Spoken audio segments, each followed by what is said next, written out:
નમસ્કાર મિત્રો, ફરી સ્વાગત છે મારા વિડીયોની અંદર. આજના વિડીયોની અંદર આજે આપણે તાજેતરમાં રિલીઝ થયેલી ફિલ્મ વધ 2 નો ફૂલ રિવ્યુ, સ્પોઇલર ફ્રી રિવ્યુ કરવાના છે. તો વિડીયોને અંત સુધી જરૂર જોજો. વિડીયો પસંદ આવે તો લાઈક અને ચેનલને સબસ્ક્રાઇબ કરવાનું ભૂલતા નહીં. ખાસ કરીને આ છે ને પહેલા ભાગથી આખી અલગ જ છે. પહેલા ઘરની અંદર તમે જેમ જાણ્યું હતું કે એમ જોયું હશે તો ખબર હશે કે ઘરની અંદર જ કંઈક વધ કરી દે છે, જ્યારે આની અંદર આપણે જેલની અંદર જોવા મળે છે આખી સ્ટોરી. ખાસ કરીને શું છે સ્ટોરી અને કઈ કઈ કાસ્ટ છે તે આપણે પહેલા તો કાસ્ટને જોઈ લઈએ.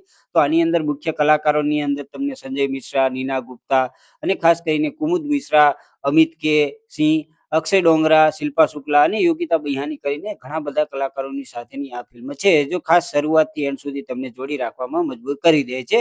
ખાસ કરીને આ ફિલ્મને જે ડિરેક્શન કર્યું છે ને એ લવ રંજનનું છે, જેમની એની પહેલાની ફિલ્મ જોઈ હશે તો એમની જોરદાર ફિલ્મ હોય છે અને એમાં પણ આ ફિલ્મ આવી તેઓ પહેલાથી જ ચર્ચામાં હતી. ખાસ કરીને વધ પહેલી ફિલ્મ આવી હતી તે ખૂબ જ ચર્ચાનો વિષય બની હતી, કારણ કે આની અંદર જે સ્ટારકાસ્ટ જોવા મળે છે એ એટલી મજબૂત હતી કે જેના લીધે આખી સ્ટોરી છે ને કોઈ પણ પ્રેડિક્ટ નથી કરી શકાતી. એવી જ આની અંદર પણ તમને સ્ટોરી જોવા મળવાની છે. મતલબ કે પહેલા ભાગની અંદર જે રીતે અનપ્રિડિક્ટેબલ સ્ટોરી હતી ને એમ આની અંદર પણ તમને કહેવાય ને કે પ્રિડિક્ટ ના કરી શકો ને એવું જ ટાઈપનો ક્લાઇમેક્સ જોવા મળે છે. ખાસ કરીને બધાયનું જે કામ છે ને જોરદાર છે ને. ખાસ આ ફિલ્મ છે એ 2 કલાક અને 12 મિનિટની ફિલ્મ છે, જેની અંદર ક્રાઇમ, ડ્રામા અને થ્રિલર ફિલ્મ છે, જે શરૂઆતથી એન્ડ સુધી તમને જોડી રાખે છે. ખાસ કરીને આ ફિલ્મની સ્ટોરી લાઇનની વાત કરીએ ને તો એવું હોય છે કે નીના ગુપ્તા જે ખાસ કરીને પહેલા જેલની અંદર હોય જ છે, શરૂઆતથી કંઈક ખૂન કરીને 2 જણાનો ઇલ્ઝામ લઈને આની અંદર કહેવાય ને કે જેલની અંદર કેદી બનીને આવે છે. એની પછી એક છોકરાની અને એક છોકરીની એન્ટ્રી થાય છે, જેની અંદર એક છોકરી પણ હોય છે અને જે છોકરો હોય છે એ બહુ મોટી હસ્તી હોય છે. મતલબ કહેવાય ને કે પોલિટિશિયનનો છોકરો હોય છે એ આની અંદર આવે છે. પછી એવું કંઈક થાય છે કે જેના લીધે એ ગુમ થઈ જાય છે ને પછી જે ગુમ થાય છે એના શું કારણે ગુમ થાય છે, ક્યાં જાય છે, શું થાય છે, એ આખી આ ફિલ્મની અંદર તમને કહેવાય ને કે એ પ્રમાણે જોવા મળે છે અને એ પ્રમાણે ક્રાઇમ, ડ્રામા અને થ્રિલર જોવા મળે છે. એ ટાઈપની આ આખી સ્ટોરી હોય છે.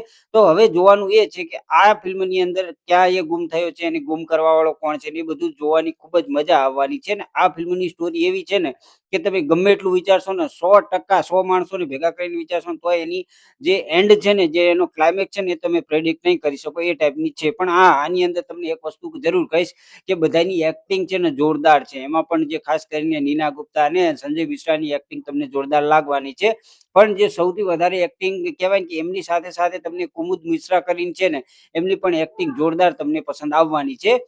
બાકી પ્લસ પોઈન્ટની વાત કરીએ ને તો આની અંદર ટેન્સ અને સ્લો બર્ન થ્રિલર ફિલ્મ છે. મોટાભાગની ફિલ્મોની અંદર તમે જોયું હશે કે થોડી સ્લો તમને લાગી શકે છે. મોટાભાગની મને તો સ્લો નથી લાગતી. ખાસ કરીને એની પાછળનું કારણ કહું ને તો હું થ્રિલર અને સસ્પેન્સ ફિલ્મનો છે ને બહુ જ મોટો શોખીન છું. જે તાજેતરમાં જ આપણે એક ફિલ્મનો રિવ્યુ કર્યો હતો, પાંચકી ફિલ્મનો, તે પણ જઈને જોઈ શકો છો. એ પ્રકારની જ કહેવાય ને કે એ આખી અલગ સ્ટોરી હતી, જ્યારે આની અંદર અલગ સ્ટોરી છે. તો એ પ્રકારે સ્લો અને બર્ન થ્રિલર ફિલ્મ છે આ. બાકી બધી વાત કરીએ તો બધું તમને રિયલિસ્ટિક લાગે છે કે જે બતાવ્યું છે ને એ ઓવર હાઇપ નથી લાગતું. તેમ જોવાની ખૂબ જ મજા આવે છે. ક્લાઇમેક્સ મસ્ત છે ને બધી જગ્યાએ તમને જોરદાર જોવાની મજા આવે છે. ખાસ કરીને માઇનસ પોઈન્ટની વાત કરીએ ને તો ઘણાને થોડું સ્લો લાગી શકે છે.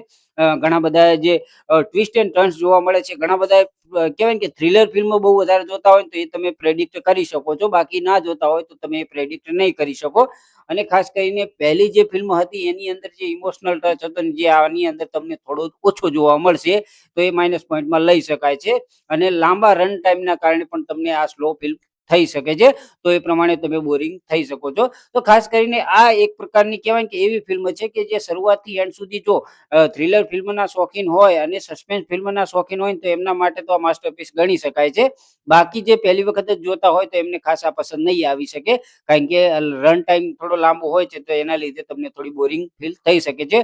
ઓવરઓલ ફિલ્મ છે ને મસ્ટ વોચ છે. દરેકે જે ખાસ કરીને થ્રિલર અને સસ્પેન્સ ફિલ્મ જોતા હોય ને એમના માટે તો મસ્ટ વોચ ફિલ્મ બની જાય છે.